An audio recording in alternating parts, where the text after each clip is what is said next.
On allait à l'école en sabot. Vous imaginez ça? C'est inimaginable. Et puis alors là, tout d'un coup, on entend les sirènes. C'est terrible, la guerre.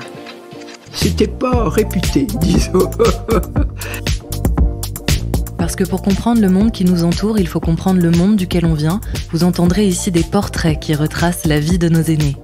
Je suis Capucine Jacob et vous écoutez Entre-temps, un trait d'union entre hier et aujourd'hui, un espace de parole où le passé est raconté par ceux qui l'ont vécu, et vous allez voir, c'est passionnant. Et je courais dans Paris comme un lapin. Saint-Antoine de Padoue, rendez-moi ce qui n'est pas à vous. Avec ma femme, ça a été un régal. Ouais, ma petite fille, toute la vie. Parce que je trouve que le mariage, c'est de la merde. On a tous en tête cet objet qui, dans l'enfance, nous attirait irrépressiblement. Cet objet soigneusement caché dans un placard ou au contraire posé là et visible de tous sur le buffet. Et peut-être même que cet objet faisait naître en nous le goût de l'aventure, voire l'envie de découvrir les secrets dont personne n'ose parler. Pour Lucien, cet objet de désir était une valise en bois et cuir marron. Un tissu bleu marine servait de toile de fond à des bouquets de fleurs roses qui en tapissaient l'intérieur et protégeaient un véritable trésor. Marie-Claudine, la maman de Lucien, y rangeait des documents administratifs. Elle y conservait aussi de vieilles lettres et des photos en noir et blanc. Le tout trônait fièrement en haut de l'armoire dans la chambre parentale. La valise était visible mais pas accessible, à moins que la curiosité, ce vilain défaut, eût eu raison du petit garçon. Ce n'est que des années plus tard que Lucien découvrira le véritable contenu de cette valise. L'objet qui l'intriguait tant renfermait en réalité un secret de famille ignoré de tous pendant des années. Et c'est cette belle histoire que je vais vous conter en 4 épisodes. Alors installez-vous confortablement et préparez-vous à découvrir le récit d'une vie qui conjugue à merveille hasard et destinée. Bonne écoute.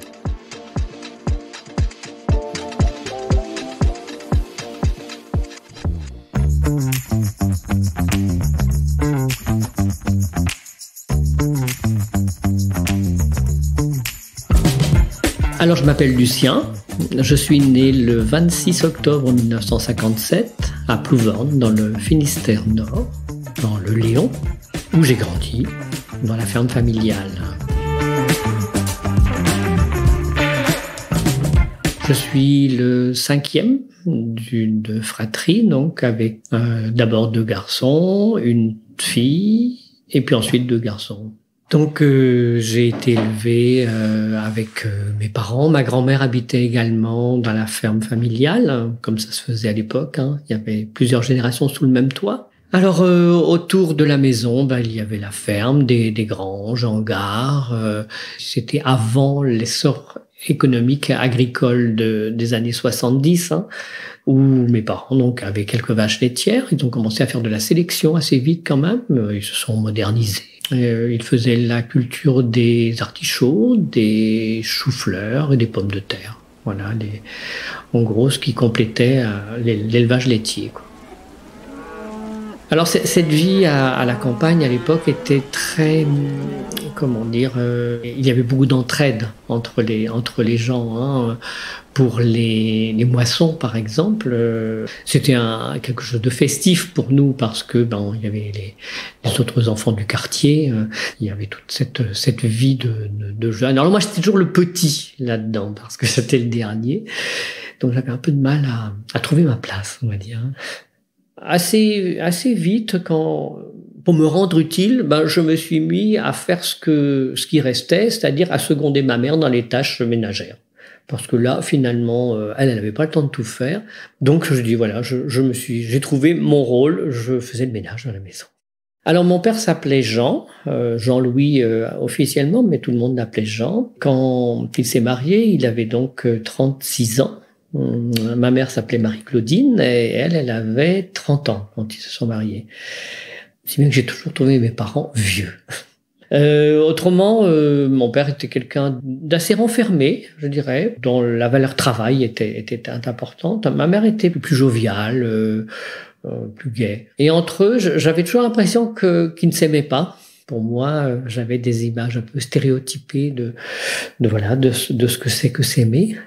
Comment dire, c'est une génération qui était peu habituée à montrer leurs sentiments, encore moins se faire des bisous. Donc, je me dis, ils ne devaient pas s'aimer. Ce dont je me suis rendu compte plus tard, dans leur vieillesse, qu'effectivement, c'était quand même un couple qui s'aimait, un couple uni. Il n'y avait pas de soumission de ma mère à mon père.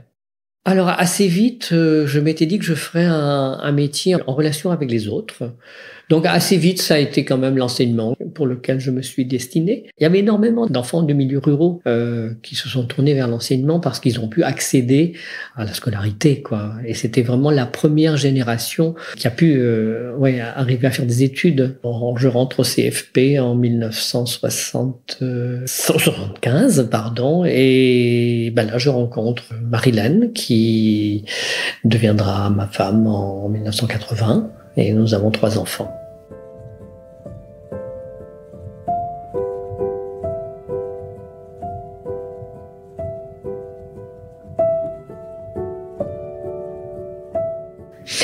Alors, j'ai toujours su que mon père avait été prisonnier. Et pour moi, être prisonnier, c'était quelque chose de dramatique. J'avais une espèce de peur de la guerre. Le mot guerre, c'était un mot vraiment qui me terrorisait un peu.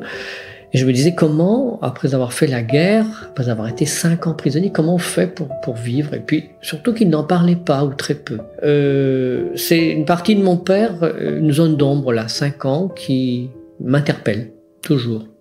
Je m'étais dit, quand je serai en retraite, je chercherai.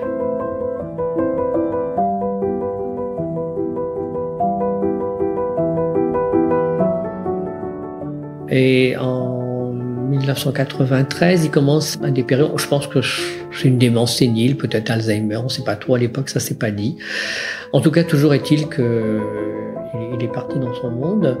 Donc, il décède en 1998. Ma maman décède en 2007.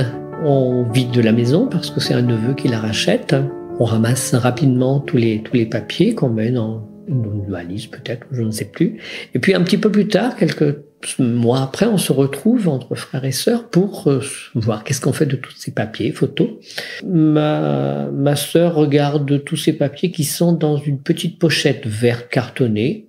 Et puis elle dit « Oh, ça c'est des vieilleries, tu n'as qu'à les prendre, toi ça va t'intéresser ». Marilène, ma femme, elle regarde le carnet, elle ouvre, regarde les photos, puis elle referme tout ça, pensant que nous, on a connaissance de tout ça. Donc tout ce que je prends, ce qu'on me donne, est entreposé dans la cave à la maison à Saint-Brieuc, de 2007 à 2009, où pour Noël, on se dit, on ferait bien un sac pour notre fille qui aime bien la couture, un sac avec une impression de vieilles photos.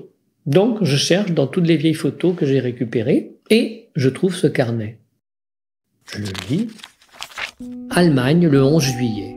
Fait prisonnier à Hermeton le 14 mai. Rentré en Allemagne le 19, dans un camp de concentration appelé Soest.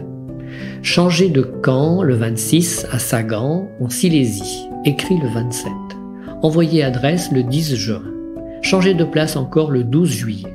Après 1 heure de train, je suis descendu à Clado en Glogo pour travailler dans une ferme. J'ai commencé ma période de récolte le 13 juillet chez Monsieur Demel. Donc c'est le carnet que tient mon père en 1940. Et puis je le montre à Marilène. Je dis, tu savais pas qu'il existait? Ben non, on n'a jamais fouillé dans ces affaires-là, quoi. Et donc là, quand on a cette adresse, je sais maintenant le nom de la commune où il a travaillé, je sais le nom de son patron, parce qu'il m'avait toujours dit qu'il avait travaillé dans une ferme, que ça avait été dur avant d'arriver, que ça avait été dur en rentrant en France, mais que dans la ferme, ça avait été bien. On est janvier 2010. Donc j'écris en particulier à un organisme en Allemagne qui s'appelle l'ITS, à Bad Arolsen. C'est un endroit où sont stockées toutes les archives des nazis.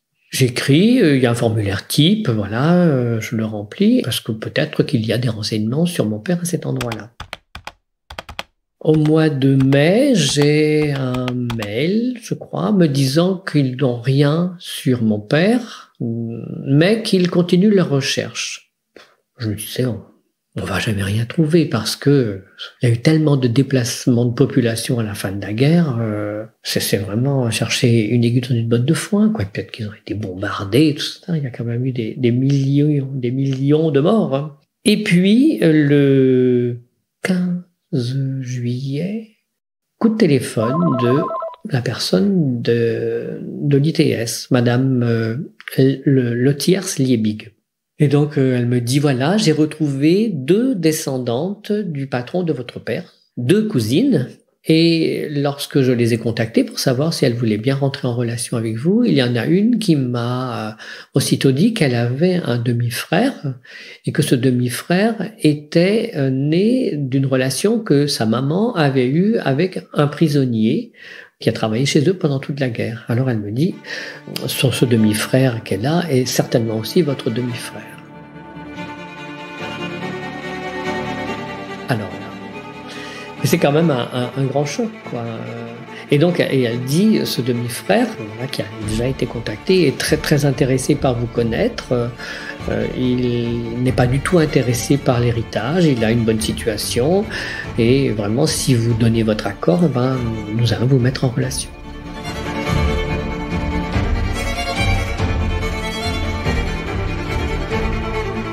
Voilà, on est sous le choc quand même, hein. Pour le petit déjeuner, on dit, maintenant il faut l'annoncer aussi aux frères et sœurs. D'autant plus que mon frère François, le second, et ma sœur étaient au courant des recherches que je faisais.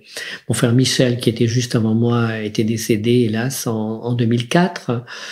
Et mon frère aîné n'a pas Internet, donc je communiquais plus par Internet en leur disant ce que je faisais, si bien que lui n'est pas au courant. Je téléphone d'abord à ma sœur, et je lui dis, est-ce que tu es assise? Je dis, non, je suis dans mon lit. Bon, on vient de m'annoncer que nous avons un frère en Allemagne. Il s'appelle Peter. Elle dit, un frère. Encore un frère? Moi, j'aurais bien aimé avoir une sœur, je suis toute seule comme fille. Eh ben, je dis, non, c'est un frère. Donc, elle me dit, moi, ça m'étonne pas, voilà, et il a vécu 5 ans là-bas. Ouais, bon, elle est aussi elle prend vraiment la nouvelle avec beaucoup de joie, je crois. Et puis après, j'appelle mon frère François, qui lui fait des films amateurs de la famille. Enfin, depuis que la caméra Super 8 existe, jusque maintenant, tout ce qu'il y a de plus sophistiqué, il adore faire des films. Donc je lui annonce la nouvelle. François n'est pas non plus quelqu'un d'exubérant, donc il dit pas grand-chose. Et je lui dis, bah voilà, ils attendent qu'on vienne en Allemagne, parce que oui, je l'ai pas dit, notre frère allemand doit se faire opérer du genou début août. Donc si on doit venir, faut pas perdre de temps. Il faut que tu viennes pour filmer ça. Et après, je téléphone à mon frère Jean-Yves, donc, qui, lui, a resté à la ferme familiale, donc. Et je lui annonce aussi, de manière un peu brutale, je lui dis, tu sais, tu n'es plus l'aîné maintenant, on a un frère aîné en Allemagne. Voilà, pas de réaction non plus. Je crois qu'on est un peu tous abasourdis lorsqu'on a la nouvelle.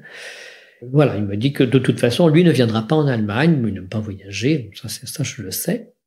Et puis le soir, vers 21h, on a le coup de téléphone de Peter. Alors c'est pas Peter qui parle parce que lui ne parle pas du tout français.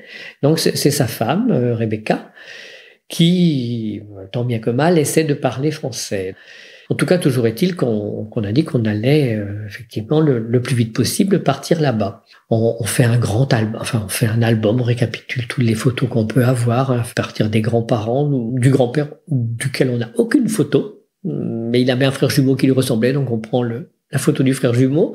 La grand-mère, on en a 1 ou 2, et puis nous après, le mariage de mes parents, l'ensemble de la famille, etc. On lui concocte un joli album comme cadeau un peu de bienvenue. On attend des photos de leur part, et puis il y en a 1 ou 2 qui arrivent. On voit aucune ressemblance. Et puis donc on part. Puis là on voit un monsieur qui arrive sur la route. Et puis ma sœur dit, celui-ci c'est un cadio. Vraiment, on est tout de suite frappé par la ressemblance avec notre père. On se présente, etc. Puis on va prendre un petit goûter dans le jardin et on lui montre l'album photo. Et mes grands-parents ont eu 40 petits-enfants. Évidemment, il est ébahi par la grande famille à laquelle il appartient maintenant. Et donc on le voit rire et François qui filme, qui ne dit jamais rien, il peut pas s'empêcher de lui dire « Oh, regardez, il rit comme papy !» Enfin, vraiment, on est là, on se dit « Attends, c'est pas notre père, c'est notre frère, et en même temps, il a déjà 68 ans. » Donc c'est très très bizarre parce que il y a tellement de ressemblances dans ses mains, etc. Que vraiment, on est un peu sous le choc là de cette rencontre à ce moment-là.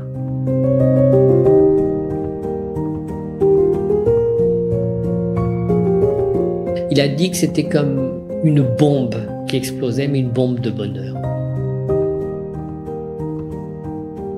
Le mystère de ses origines est enfin résolu, et c'était un très grand bonheur pour lui, parce qu'il c'est ce qu'il cherchait, quoi.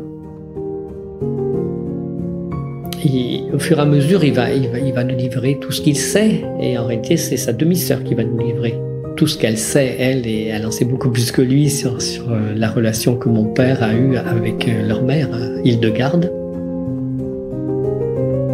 Toute l'histoire de mon père et de Hildegarde va nous être connue, quoi. On va savoir ce qui s'est passé, vraiment.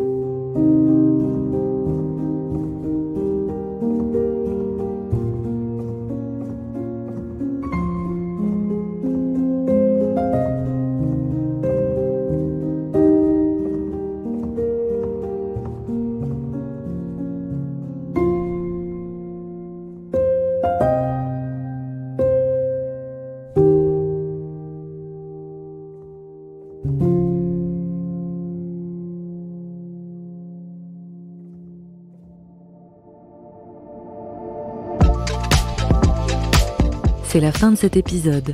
Si vous voulez savoir ce qu'il s'est passé entre Jean et Hildegarde, rendez-vous la semaine prochaine pour la suite de cette histoire pleine de rebondissements. Merci à Martin Poujon pour l'habillage sonore et le mixage de ce récit de vie.